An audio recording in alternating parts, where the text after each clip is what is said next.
안녕하세요. 저는 서울 논현동에 살고 있는 40대 초반의 기혼 여성입니다. 저는 얼마 전까지만 해도 시어머니와 유독 사이가 좋았는데요. 밖에 나가면 친모녀 사이가 아니냐는 오해를 받을 정도로 서로 위하고 챙겨주는 아주 애틋한 사이였죠. 그러나 누가 알았겠습니까? 그런 시어머니가 시동생이 결혼하고 새로 동서가 들어오자 돌변하실 줄이요. 새로 동서가 들어오자 저와 동서를 차별하며 비교하는 것도 모자라 저를 박대하고 모진 말들로 구박하며 괴롭히기 시작했던 것입니다. 저에게 언제나 다정했던 시어머니는 어느 순간 돌변해 독하디 독한 아주 못된 시어머니로 변해 있었습니다. 아직도 저를 표독스러운 눈초리로 바라보던 시어머니의 눈빛이 잊히지가 않습니다. 시어머니는 시아버지를 일찍 떠나보내시고 홀로 남편과 시동생 두 아들을 키워낸 분이었습니다. 그만큼 강단도 있으셨고 혼자 두 아들을 키워내며 힘든 일을 많이 겪어서인지 이해심도 넓으신 편이었죠. 그나마 다행이라면 시아버지가 떠나시면서 남기신 유산이 있어 넉넉하지는 않았지만 먹고 사는 데는 크게 지장이 없었다는 것이었습니다. 중간중간 추가로 돈이 필요할 때면 시어머니께서도 따로 일을 나가셨고요. 그래서인지 아이를 키우며 남편과 맞벌이를 하는 저를 보며 가슴 아파하셨던 것도 시어머니였습니다. 그래서 저를 보면 시어머니의 젊은 시절이 생각난다며 몹시 안타까워하셨죠. 요즘 회사 다니기 힘들지 않아? 영진이도 회사에서 인정받아 팀장으로 승진했겠다. 너희들이 예전처럼 형편이 어려운 것도 아니고 이제 좀 쉬는 게 좋지 않겠어? 아니에요, 어머니. 물론 이제 그이 혼자 벌어도 저희 돈 걱정 없이 편히 살 수 있는 형편이지만 버릇이 돼서 그런가 저는 일하는 게 좋더라고요. 창현이도 초등학교 6학년이라 곧 있으면 중학교 올라가고 앞으로 대비해서 더 열심히 살아야죠. 아이고, 그래도 내가 보기 안타까워서 그렇지. 젊었을 때 가진 것 없는 우리 영진이한테 시집와서 창현이 키우면서 직장생활까지 하고 아가, 네가 얼마나 고생했어. 물론 지금이야 남부럽지 않게 잘 살고 있어 안심이지만 그만큼 고생했으면 이제 편히 쉬어도 되지 않겠어? 아가, 너 보면 내가 항상 미안하고 고맙고 그래. 우리 집이 일어선 것도 아가 네가 고생해서 우리 영진이 뒷바라지 해준 덕분이다. 어머니, 그렇게까지 생각해 주시고 정말 감사해요. 하지만 그이도 정말 열심히 살았는걸요? 그리고 어머니도 저희 힘들 때마다 곁에서 힘이 되어주셨잖아요. 저는 우리 가족 모두 열심히 똘똘 뭉쳐서 살았기에 힘든 고비도 넘기고 지금처럼 잘 살게 되었다고 생각해요. 어머니, 우리 앞으로도 지금처럼 행복하게 살아요. 그래, 그러자꾸나. 그래도 힘든 일 있으면 언제든지 이야기하고. 혹 영진이가 속썩이거든? 꼭 시어미한테 말해야 한다. 그랬다가는 내가 이놈을 당장 가만두지 않을 거니까. 네, 어머니. 하지만 그럴 일은 없을 것 같아요. 어머니도 아시잖아요. 그게 언제나 저한테 잘하는 거예요. 앞으로도 어머니 마음 편하시도록 저희 두 사람 더욱 잘 살겠습니다. 오냐, 오냐. 우리 아가 말만 들어도 내가 배가 부른다. 그런데 사람 변하는 건 한순간이라더니 그 이야기가 바로 저희 시어머니를 두고 한 소리라는 걸 누가 알았겠는지요. 시어머니가 갑작스레 변한 것은 시동생이 결혼을 하겠다면서 동서를 데리고 시댁에 방문했을 때부터였습니다. 동서는 시어머니에게 잘 보이겠다며 시어머니에게 드릴 선물을 바리바리 싸들고 왔었죠. 그 선물들을 보자 시어머니는 입이 귀에 걸리시더니 좋아서 어쩔 줄 몰라 하시는 것이었어요. 그도 모자라 동서가 대기업 다닌다는 말에 시어머니는 굉장히 반가워하더니 저를 대놓고 무시하며 냉대했습니다. 정말 이게 전부 다 내 선물이란 소리니? 예, 어머니.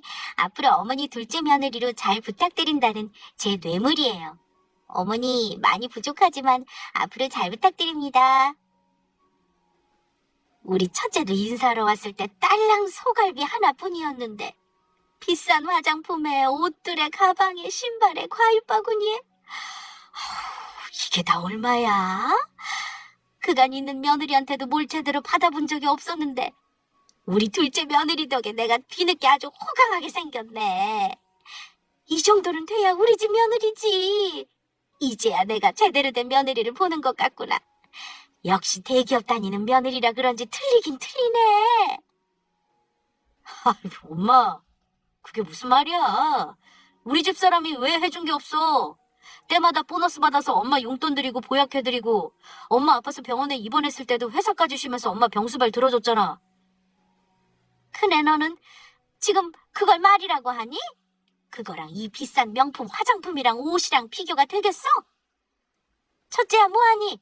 우리 대기업 다니는 둘째아가 밥 먹게 소갑이 재워놨던 거랑 반찬들 해서 상 좀 차려봐라. 아휴, 나는 우리 둘째아가랑 이야기 좀 더 해야겠다.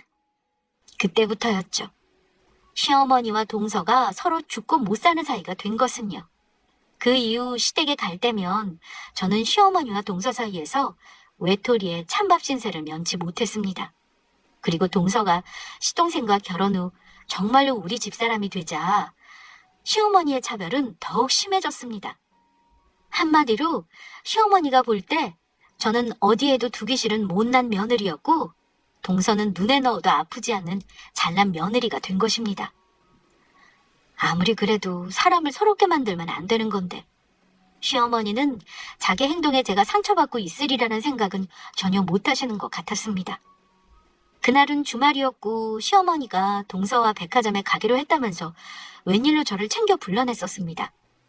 평일 동안 늦게까지 일에 피곤한 것도 사실이었지만 오랜만에 시어머니가 저를 챙겨 불러주셨다는 사실에 기쁜 마음으로 백화점으로 달려갔었죠.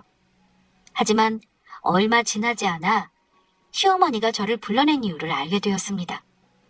시어머니는 동서와 쇼핑을 하며 물건을 들 짐꾼이 필요했던 것입니다.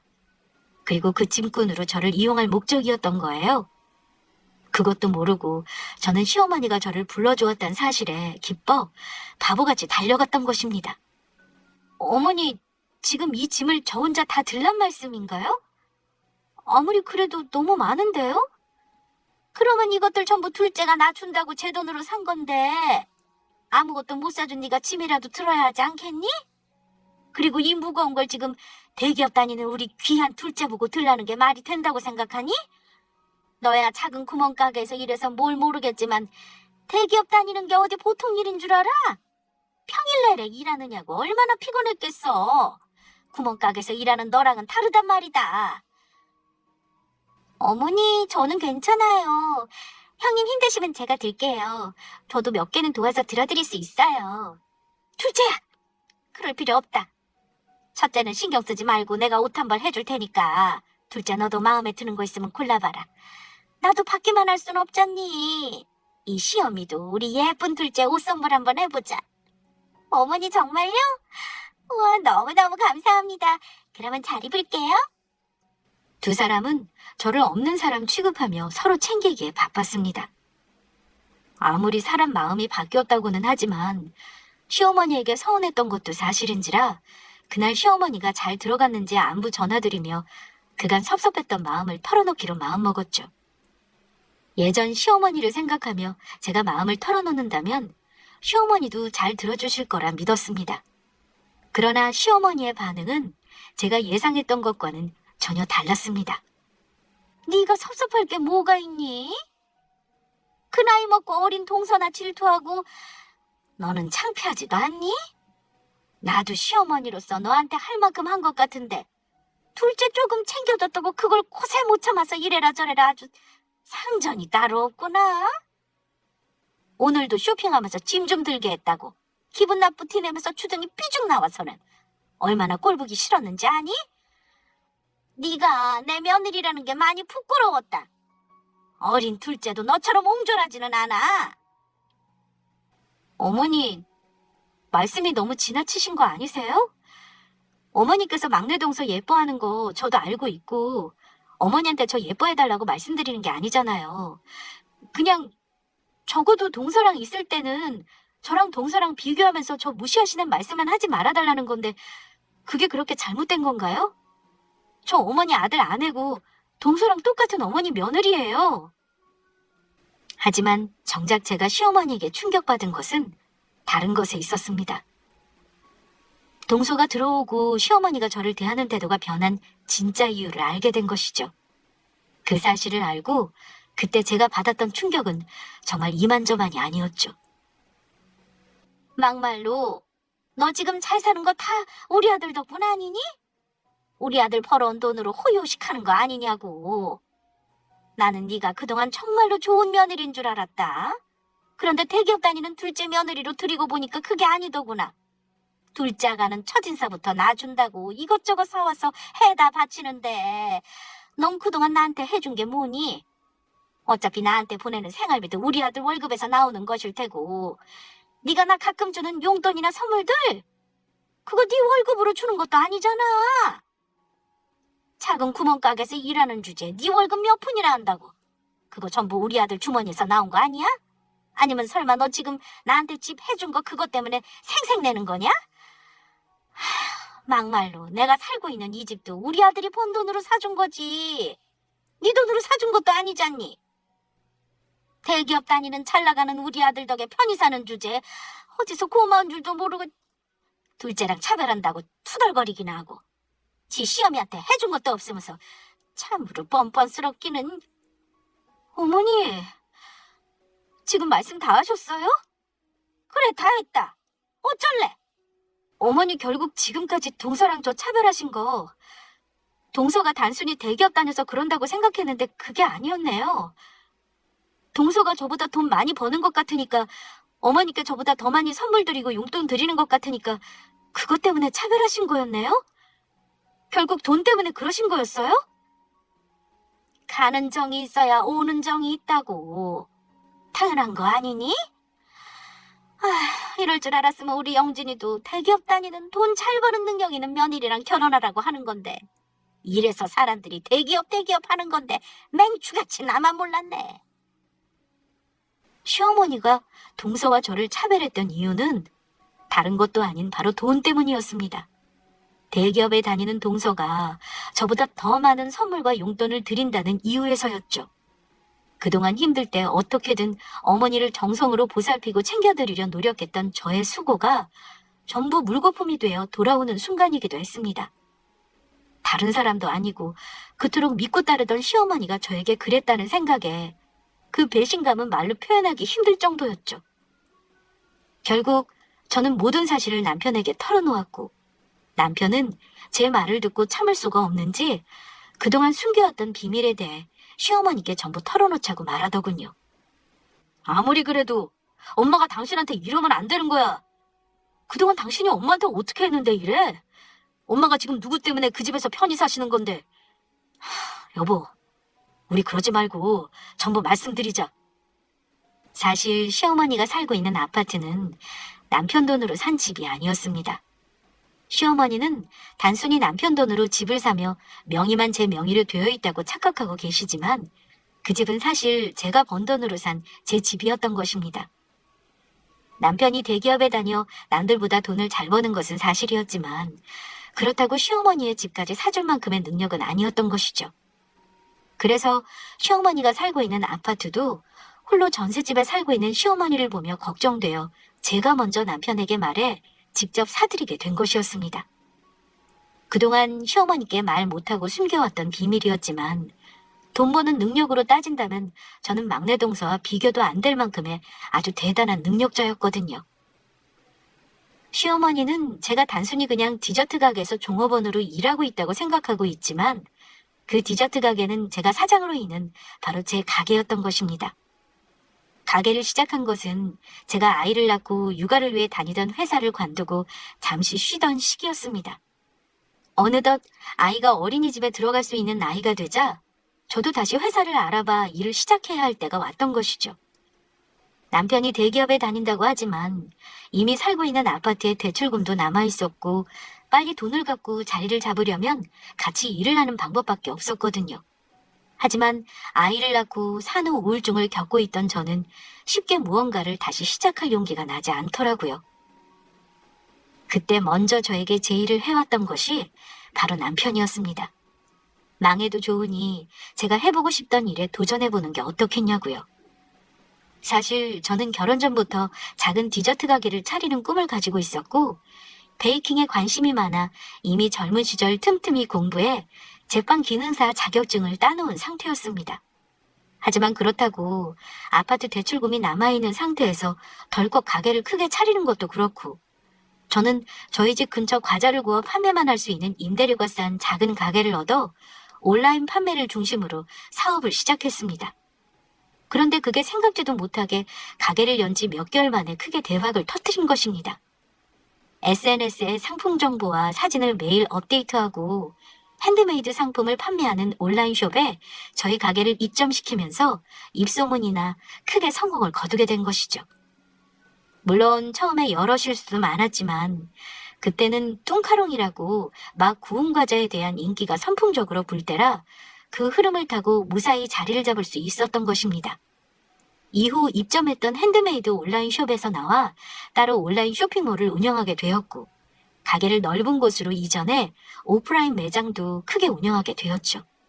그렇게 시대 흐름에 맞춰 휘낭시에 마들렌, 스콘 등의 다양한 상품을 개발해 내놓으며 나름 돈을 긁어모으며 제법 많은 돈을 만지게 되었습니다. 전부 물심양면으로 도우며 뒤에서 저를 응원해준 남편 덕분에 이룰 수 있는 성공이기도 했죠. 사업 초반부터 일하고 집에 퇴근할 때면 그이도 직장 업무에 야근에 퇴근하면 힘들 텐데도 밤에는 아이의 육아를 거의 도맡아서 해주었던 사람이니까요. 그동안 저 혼자 아이를 키우느냐 힘들었을 테니 이번엔 자기 차례라면서요.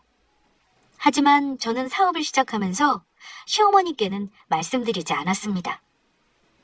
제가 사업을 시작한다고 하면 시어머니께서 걱정을 할 수도 있으니 비밀로 하자는 남편의 이야기 때문이기도 했지요. 그래서 시어머니는 제가 단순히 디저트 만드는 가게에 일을 나가는 것만으로 알고 있었습니다. 그 후 제가 성공해 시어머니께 생활비를 보태드리며 여러 가지 도와드릴 수 있는 형편이 되었을 때는 사실 기회를 봐 모든 사실을 말씀드릴 예정이었습니다. 그런데 저희 남편이 해준 것으로 알고 좋아하는 시어머니를 보며 차마 솔직히 말씀드리기가 어렵더라고요. 아들 둘을 혼자 키우시면서 고생하셨을 시어머니인데 그런 아들 덕에 호강한다는 생각에 기뻐하신다는 시어머니를 보며 그 마음을 깨뜨리고 싶지 않았던 거예요. 그리고 괜스레 며느리가 제 아들보다 잘 나간다는 생각에 시어머니가 저의 눈치를 보거나 그런 시어머니 앞에서 남편도 주눅들게 하고 싶지 않았고요. 그리고 저는 시어머니도 내 부모라 생각했기 때문에 누가 해주었다고 여기든 무슨 상관이냐는 마음도 있었습니다. 더욱이 제가 성공할 수 있었던 것도 남편의 헌신 덕분이었으니 남편이 해준 것이나 마찬가지라 생각했죠. 그렇게 남편이 시어머니께 사드리는 척 제가 번 돈으로 시어머니께 아파트도 해드렸던 것입니다. 그러나 지금은 상황이 많이 달라졌습니다. 남편도 속상한지 시어머니가 살고 있는 아파트를 누가 해드렸는지 이제는 밝히자는 입장이었고, 저도 갑작스레 돌변한 시어머니를 보면서 모든 사실을 알려드릴 때가 왔다는 생각이 들더라고요. 그러면서 앞으로는 저도 시어머니께 당하고 있지만은 않을 것이라 다짐했습니다. 모든 걸 밝히고 시어머니의 처지를 제대로 알려드릴 생각이었죠. 그러던 어느 날 시동생의 생일로 가족들이 전부 모인 자리였습니다. 다 같이 밖에서 식사를 마치고 동서집에서 시어머니와 함께 과일을 깎으며 차를 준비할 때였죠. 그날은 주말이었는데 가게에 급한 일로 직원에게 연락이 와 통화를 하기 위해 잠시 밖으로 나간 사이였습니다. 그런데 직원과 전화를 끊고 주방으로 들어선 순간 저는 그만 듣지 말아야 할 이야기를 듣고 말았습니다. 시어머니와 동서가 저를 흉보는 소리를 듣게 된 것입니다. 어쩌면 애가 저렇게 무식해서 내 말귀 하나 제대로 못 알아듣는지 모르겠다. 뭐만 하면 네? 어머니 뭐라고요? 하면서 몇 번이나 다시 묻기는 하고 행동도 굼뜨고 둔하지 눈치 없지. 저거 아니었으면 우리 영진이 지금보다 더 잘 됐을 텐데 아주 안타까워 죽겠어. 우리 둘째 같은 똑 부러지는 착한 며느리를 첫째 며느리로 뒀어야 했는데 그때 괜히 결혼을 허락해서는 아유 답답해. 이제는 숨 쉬는 것만 봐도 아주 꼴보기가 싫구나. 그래도 어머니가 참으셔야지 어쩌겠어요. 제가 봐도 형님 눈치도 없고 행동도 둔하고 답답하더라고요. 그리고 말하는 거 보면 어떨 때 너무 싼티나서 같이 대화하기도 싫다니까요. 역시 그렇지. 네가 봐도 싼티나지? 내가 봐도 무식한 게 아주 가끔은 아주 상종하기도 싫다니까. 지금 두 사람 뭐 하시는 거예요? 저 흉본 거예요? 자리에 없는 줄 알았던 제가 나타나자 시어머니와 동서는 잠시 당황한 눈치였습니다. 하지만 그도 잠시. 시어머니는 언제 그랬냐는 듯 아주 당당하게 나왔습니다. 이제 더는 저한테 아쉬운 것이 없다는 듯이요. 그래, 흉 좀 봤다. 뭐 잘못이니? 임금님 없는 곳에서 임금님 욕도 한다는데 못할 게 뭐 있냐? 그리고 네가 제대로 맏며느리 노릇했으면 내가 널 욕했겠니? 제가 어머니께 또 못한 건 뭐가 있는데요? 제가 죄가 있다면 어머니께 정말 최선을 다해 해드린 죄밖에 없는 것 같은데요. 요즘 세상에 저 같은 며느리가 또 있는 줄 아세요? 어머니는 어른이나 되셨으면서 어린 동서 앞에서 저 흉보시는 거 창피하지도 않으세요? 창피하기는 뭐가 창피하다는 거냐? 그리고 막말로 네가 맏며느리면 뭐하니? 진짜 맏며느리 노릇은 우리 둘째가 다 하고 있는데. 어머니, 정말 그렇게 생각하세요? 그렇다 말다. 어머님 말씀 똑똑히 알았어요. 나중에 그 말씀 후회나 하지 마세요.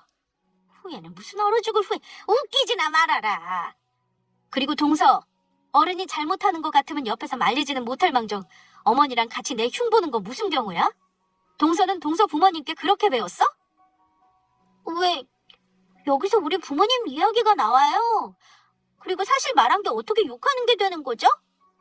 사실을 욕이라고 형님이 느끼신다면 형님 행동에 문제가 있다고 생각은 안 해보셨어요? 시어머니가 예뻐하자 시어머니 뒤에 숨어 저를 함부로 대하는 기세등등한 동서의 모습이었습니다. 요즘은 남 욕하려고 없는 흉을 만들어내는 것도 사실이니? 사실이랑 만들어낸 말도 구분 못하는 동서야말로 아주 싼티나고 문제가 있어 보인다. 더 늦기 전에 병원에 가봐. 동서 정신 상태가 진심으로 걱정되니까. 뭐라고요? 그리고 동서 내가 경고하는데 나중에 후회할 행동은 하지 않는 게 좋을 거야. 지금은 내가 무슨 뜻으로 하는 말인지 모르겠지만 지금 하는 행동들 전부 후회하게 될 거야. 그러든지 말든지요. 저 하나도 안 무섭거든요. 사실 시동생은 동서와 결혼하면서 서로 처지에 맞추어 반반 돈을 모아 집을 하기로 했었습니다. 그런데 시동생 참여를 생각해 남편과 상의 후 제가 도와주어 좀 더 넓은 집으로 이사하며 시동생은 집 3분의 2를 하게 된 상황이었죠. 언제나 저를 형수님으로 깍듯이 대하는 시동생 때문에 참고 있지만 저를 함부로 대해서 손해보게 될 쪽은 다름 아닌 동서였던 것입니다. 치사하지만 화가 난 상황에서 저는 당장이라도 시동생에게 도와준 돈을 당장 뱉어내라고 할 수 있는 상황이었거든요. 시어머니와 동서 모두 거기서 멈추었으면 좋으련만. 그러나 두 사람의 만행은 끝나지 않고 계속되었습니다. 가게에서 바쁘게 일을 하고 있는데 계속해 시모에게서 전화가 걸려왔고 저는 결국 받을 수밖에 없었습니다. 지금 둘째 나와서 청소 도와주고 있는데 너도 지금 와서 일 좀 도와라. 저 지금 뻔히 가게에서 일하는 거 아시잖아요. 그런데 어떻게 동선에 와서 일을 도우라는 거예요? 그리고 동서 보고도 스스로 일은 스스로 알아서 하라고 하세요.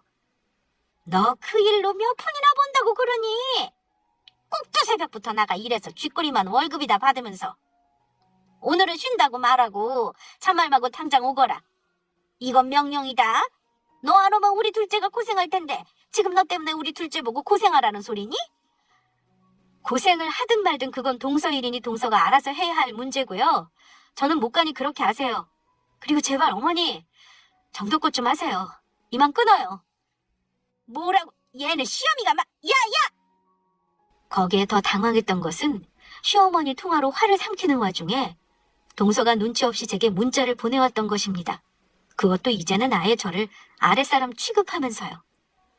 형님, 오실 때 어머니가 락스 떨어졌다고 락스도 좀 사오래요. 어머니 화 많이 나셨으니 더 늦기 전에 빨리 오세요. 저는 더 이상 동서를 두고만 볼 수 없었습니다. 아무래도 기강을 바로잡아야겠다는 생각이었죠.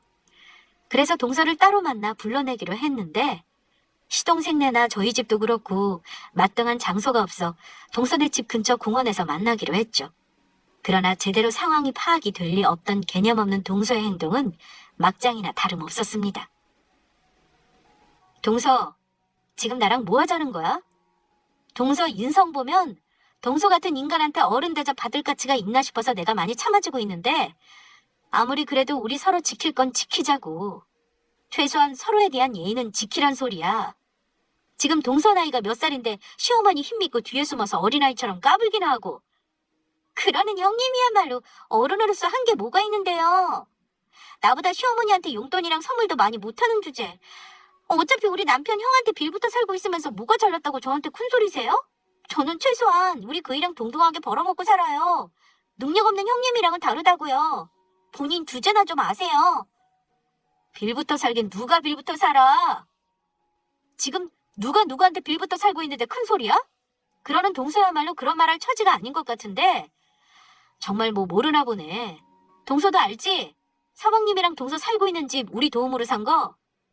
지금 서방님한테 말해서 그 돈 당장 뱉어내라고 할까? 뭐라고요? 이 아줌마가 진짜 자기 돈으로 도와준 것도 아니면서 그거 다 시아주버니 돈으로 도와준 거잖아.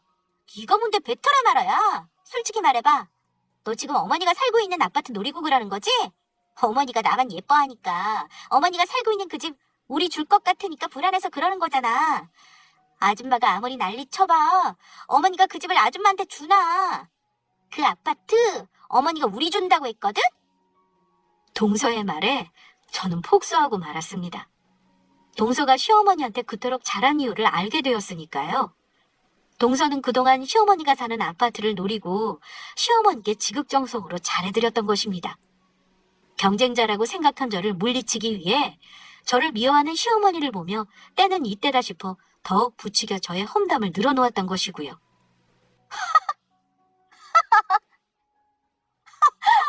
정말 웃기지도 않아서.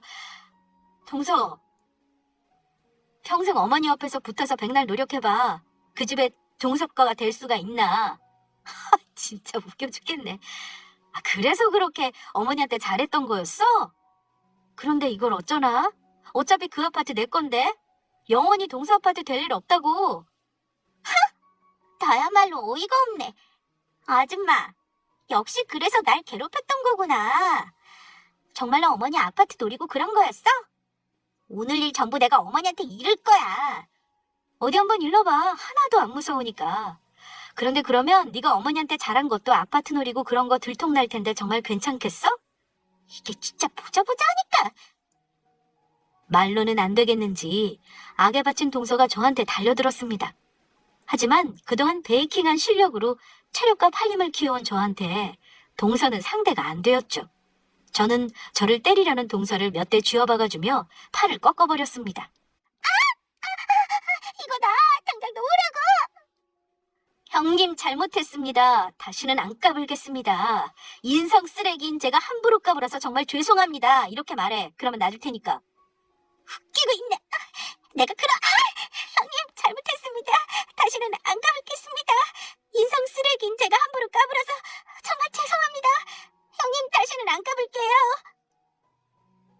저한테 혼이 나며 제 앞에서 무릎 꿇고 손드는 벌까지 받게 된 동서는 훌쩍이며 다시는 저한테 까불지 않겠다고 다짐을 했습니다. 저한테 혼이 난 게 무서웠는지 동서는 기가 죽어 집으로 들어가더라고요. 그 후 저한테 문자나 연락을 할 때도 아주 깍듯해졌고요. 하지만 저는 동서를 믿지 않았습니다.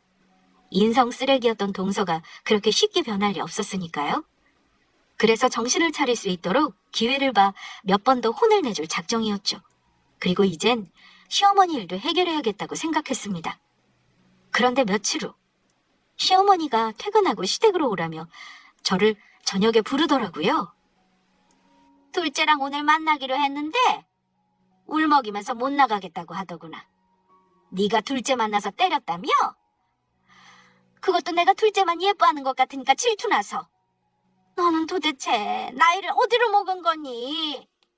나이가 몇 살인데 어린 동서를 질투나 해서 무식하게 때리기나 하고 뭐하는 짓이냐고. 어머니, 동서 거짓말하는 거예요. 먼저 저를 때리려고 한 것도 동서고요. 그리고 저도 어머니께 드릴 말씀이 있어서 만나자고 하려고 했어요. 됐고, 너 그딴 식이면 우리 첫째랑 이혼해라. 대기업 다니는 둘째 며느리 얻고 보니 알겠더라. 능력 있는 며느리 두고 사는 게 능력 없는 며느리 두고 사는 거랑은 아주 천지 차이라는 것을. 우리 영진이 정도면 능력 있고 돈도 아주 잘 벌어오겠다. 이혼해도 시집 온다는 여자들 많을 거니 너 같은 건 이제 필요 없다. 우리 아들 위해서도 그게 좋을 것 같고 나는 우리 영진이 채원하면 며느리도 둘째처럼 대기업 다니는 며느리로 얻을 생각이다. 너처럼 무식하게 아랫사람이나 때리는 거 말고 둘째처럼 잘나고 돈 잘 버는 며느리로. 어떻게 저한테 이러실 수가 있어요? 제가 그동안 시댁에 어떻게 했는데요? 그리고 어머니는 하나뿐인 손주 생각은 안 하세요? 너 같은 며느리보다는 대기업 다니는 돈 잘 벌고 능력 있는 계모가 창현이한테는 더 좋을 수도 있다고 본다. 그리고 네가 시댁에 뭐 한 게 있다고 생색이니? 도말하지 않겠다. 우리 영진이랑 이혼하는 것으로 알고 있을 테니 되도록 빠른 시일 내에 두 사람 갈라서도록 해라. 알겠니? 어머니, 오늘 일 후회하시게 될 거예요. 앞으로 벌어질 일 전부 어머니가 자초하신 거니까 후회하지나 마세요. 저는 그날 남편에게 시어머니와 있었던 일을 전부 털어놓았습니다. 저희 두 사람에게서 갈라서라고 했다는 시어머니의 말에 남편은 적잖이 충격을 받은 것 같더라고요. 그날 이후 시어머니는 남편에게까지 직접 연락해 몇 날 며칠을 괴롭히며 저와 헤어지기를 종용했습니다. 남편은 저에게 미안하다며 사과했고 저희 두 부부는 큰 결심을 하게 되었죠. 시어머니와 보지 않고 살기로 결정을 내릴 수밖에 없었던 것입니다. 남편도 시어머니에 대한 배신감이 큰 것 같았습니다. 그런 와중에 시아버지의 제삿날이 찾아왔고 저희 가족들은 원치 않게 전부 모이게 되었죠. 어느 때보다 썰렁한 분위기에서 제사는 치러졌고 혹 무슨 일이 있을지 몰라 저희는 아이를 미리 친정에 맡겨둔 상황이었습니다. 무거운 분위기 속에 먹는 동 마는 동 하는 식사가 끝나고 저는 음식을 정리하는 동안 동서에게 설거지를 하라고 시켰습니다. 시어머니가 있었지만 저한테 혼난 게 무서웠는지 동서는 군말 없이 설거지를 시작하더라고요. 그런데 그 행동을 지켜보던 시어머니가 저의 머리채를 잡는 것이었습니다. 이딴 건 네가 해야지. 돈도 못 버는 주제 어디서 형님 노릇이야. 너 그리고 우리 큰애랑 당장 갈라서라고 했는데 왜 지금까지 아무 말이 없어? 내 말 무시하는 거니? 저는 있는 힘껏 시어머니의 발을 뿌리쳤습니다. 제가 웬만하면 어머니 행동을 참아주려고 했는데 더는 안 되겠네요. 니까지 게 안 참으면 어쩔 건데. 어머니, 당장 이 집에서 나가주세요. 사실 이 아파트 제 돈으로 어머니 사드린 거였어요. 그러니까 지금 당장 제 집에서 나가시라고요. 이게 어디서 무슨 말도 안 되는 소리야? 시어머니는 제가 화가 나 거짓말을 한다고 생각했는지 다시 제 머리채를 잡으려고 하더라고요. 하지만 그런 시어머니를 팔을 재빠르게 잡은 것은 저희 남편이었습니다. 엄마, 이게 무슨 짓이야? 내 집사람한테 지금 뭐 하는 짓이냐고? 이게 안 되니까 되도 않는 헛소리를 하는데 그러면 내가 가만히 있게 생겼니? 네가 힘들게 벌어다 사준 이 집을 지가 사준 거라고 헛소리를 하잖니. 지가 뭔데 나를 이 집에서 나가라 말아야? 엄마, 전부 이 사람 말이 맞아. 이 아파트 집사람이 번 돈으로 엄마 사드린 거였다고. 그동안 집사람이 나 기살려준다고 엄마한테 내가 사준 거라고 말한 건데 엄마 그것도 모르고 그동안 우리 집사람 무시하며 괴롭혔지? 집사람이 엄마 전셋집 산다고 걱정해서 먼저 이 아파트도 사주자고 했던 거라고. 사실 지금 집사람이 일하고 있는 디저트 가게 전부 이 사람 거야. 집사람이 그거 사장이라고. 처음엔 집사람 사업한다고 하면 엄마 걱정할 것 같아서 말씀 안 드렸던 것 뿐인데 어떻게 이럴 수가 있어? 그러니까 첫째가 다닌다던 그 장사 잘 된다는 큰 디저트 가게가 전부 첫째 거라는 거니? 그래서 이 집도 첫째가 사준 거고? 집사람은 엄마한테 해드린다고 해드렸는데 지금 이게 뭐야? 요즘 세상에 이런 며느리가 어디 있다고? 나는 그것도 모르고. 아가, 그러니까 첫째야. 내가 정말 미안하구나. 내가 전부 잘못했다. 어머니 됐고요. 저는 앞으로 어머니 안 보고 살겠습니다. 어머니 저보고 그 이랑 이혼하라고 하셨죠? 그런 분 시어머니로 전 못 모시고 사니까 그렇게 아세요. 한 달 정도 시간 드릴 테니까 그 안에 어머니 짐 전부 빼서 나가주시고요. 물론 제가 사드린 가전이나 가구 전부 놓고 나가셨으면 해요. 그리고 그 이랑 상해서 정한 건데 앞으로는 어머니 생활비 보내드리는 일도 없을 거예요. 앞으로는 어머니 잘난 둘째 며느리한테 받아서 생활하세요. 영진아, 네가 첫째 좀 말려봐라. 내가 여기서 나가면 어디서 살라고 그러는 거니? 엄마 보는 것도 오늘이 마지막이야. 우리가 정말 고민 많이 했거든? 엄마 때문에 몇 날을 고민하며 같이 울었는지 몰라. 그런데 아무리 가슴 아파도 우리는 이렇게 부모와 자식 간의 연을 끊는 게 맞는 것 같아. 엄마 욕심 채우겠다고 나보고 우리 집사람이랑 이혼하라고? 엄마 욕심 때문에 엄마는 손주까지 엄마 없는 아이로 만들려고 했어. 잘 사는 우리 가정까지 깨트리려고 했다고. 미안하지만 나는 엄마보다 우리 집사람이랑 창현이가 더 중요해. 그러니까 엄마는 앞으로 엄마가 그렇게 좋아하는 둘째 며느리랑 같이 살아봐. 시어머니 옆에서 모든 상황을 지켜보던 동서도 남편의 말에 놀란 것인지 휘둥그레진 눈으로 저를 바라보더라고요. 그래서 전 그런 동서를 향해 몇 마디 해주었습니다. 동서 내가 살고 있는 그 집도 사실 내가 보내줘서 살 수 있는 집이야. 몰랐지? 우리 그이가 아니라 내가 번 돈, 내 돈으로 동서랑 서방님 사는 아파트 도와준 거라고.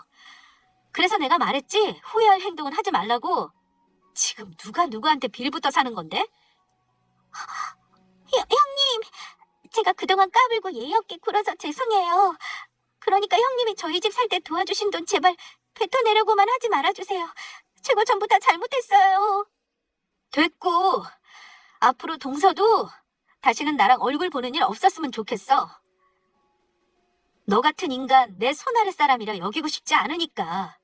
동서가 서방님이랑 같이 사는 동안 두 번 다시 동선에 도와주는 일은 없을 테니까 그렇게 알고, 싼티 나는 나는 이만 떠나줄 테니까 도와줬던 돈도 차근차근 전부 뱉어내는 게 좋을 거야.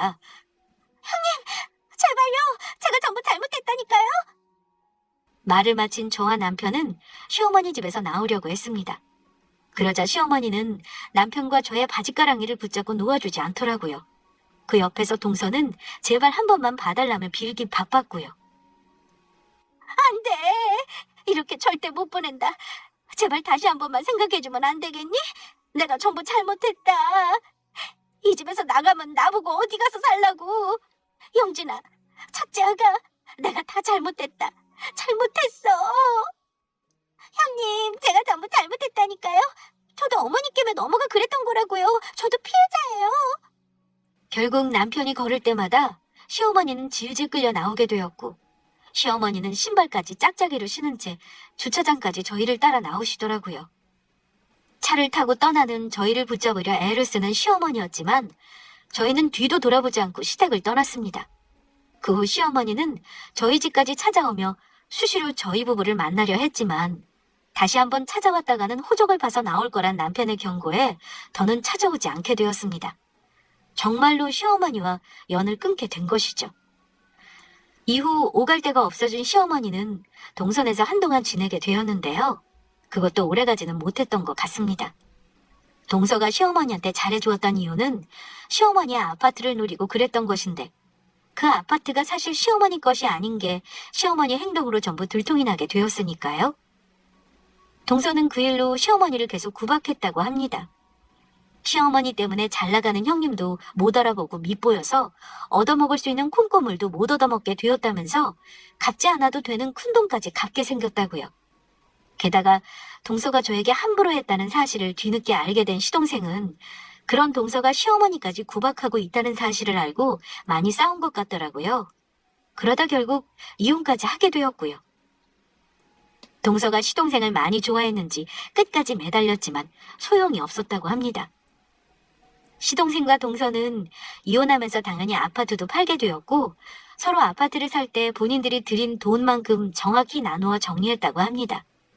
시동생은 시어머니와 저희가 연을 끊게 된 것이 자기가 결혼을 잘 못해 동서를 잘못 들여 그런 것이라고 생각한 것인지 미안하다고 사과를 하며 아파트를 살 때 보태주었던 돈을 저희에게 다시 돌려주었습니다. 그러면서 시동생도 시어머니한테 많이 실망한 탓인지 시어머니와 연을 끊게 되었고요. 그래서 시어머니는 결국 오갈 곳 없는 낙동강 오리알 신세가 되고 말았습니다. 더는 돌봐준 가족들도 없게 된 시어머니는 시아버지가 돌아가시며 남긴 조금 남은 유산으로 난방도 제대로 안 되는 옥탑방에 새를 구해 혼자 살고 계시다고 하네요. 사는 입에 풀칠은 해야 하기에 늦은 나이 식당에 들어가 설거지 일을 하게 되었고요. 가족들 모두 행복하게 살 수 있는 상황이었는데도 시어머니의 그릇된 행동이 스스로의 인생까지 망쳐버린 것입니다. 돈에 눈이 멀어 시어머니가 자초한 것이죠. 자식들에게까지 큰 상처를 안겨주면서요. 무엇보다 소중한 것은 돈도 아니고 재물도 아닌 서로를 아끼고 사랑하는 가족이라는 사실을 뒤늦게라도 시어머니께서 깨달으셨으면 좋겠습니다. 그리고 현재 저희 부부는 훌륭한 부모가 되기 위해 노력하며 하나뿐인 아들과 함께 행복하게 잘 살고 있습니다. 저희는 절대로 시어머니 같은 부모가 되지 않을 생각입니다.